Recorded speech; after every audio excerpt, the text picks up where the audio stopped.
Hi, I'm Daan, Research Associate at Cradle. Cradle is a platform that helps scientists engineer better proteins faster with AI. But we're not just a software company. Our Amsterdam wet lab validates models and feeds them new data. Biology has slow feedback loops. The faster we can generate lab data, the faster we can improve our AI models. That's why we use automation across our lab workflows. Today I'll show you an automated workflow that normalizes sample based on protein concentration and also discards low-quality samples, all within a few clicks in Benchling, our LIMS. Normalization is essential for reliable protein assays. You often need consistent concentrations. We build a system that handles this automatically and tracks everything digitally. This means that we avoid carrying around USB sticks and spending hours filling out data sheets. This makes the process simpler for scientists, which means fewer mistakes and therefore better data quality. For this workflow, we use two instruments: the Tecan Spark Plate Reader for PCA assays, which measures the protein concentration, and the lab chip for protein purity measurements. When instruments create measurement files, our parsing workflow automatically puts clean data in our data warehouse. Now, let's see how we analyze and normalize that data in Benchling.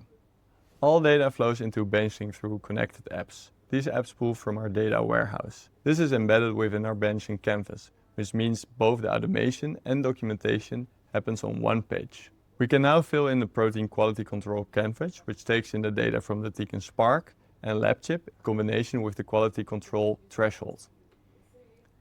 When running this protein QC, the purity and concentrations are calculated in the background with information from the data warehouse. In the meantime, visualizations are fed into the documentation, which helps the scientist to make a decision to continue or not. The commands for the liquid handler to go from the protein plate to the normalized protein plate are also calculated. These graphs show good data quality but reveal a plate effect. There's an uneven distribution in quality control passes across the plates. To continue our work, we need to normalize. Using a bidirectional connector, we can prepare the Tecan Fluent liquid handler directly from Benchling. The deck is prepared, and after that the normalization begins. This automation delivers 4 key benefits: automatic data handling, a centralized workflow, scalability, and a reduction in human error. Combined with our other lab automation, we've moved from months-long turnaround times to a consistent 3-week cycle. We generate assay results much faster with all tedious work handled automatically. We will continue adding instruments and expanding our automation capabilities. Each addition gives us more data types to work with and helps us refine our models and test whether our protein designs actually perform as expected in the real world.